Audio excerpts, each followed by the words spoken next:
வசனம்தான் பசியாற்றும் உணவு, பிரசனம்தான் தாகம் தீர்க்கும் தண்ணீர்.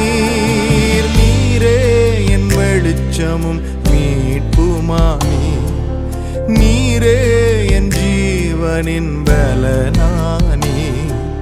நீரே என் வெளிச்சமும் மீட்புமானி, நீரே என் ஜீவனின் பலனானி. நானும் அபிஷேக ஒலிவமரம்,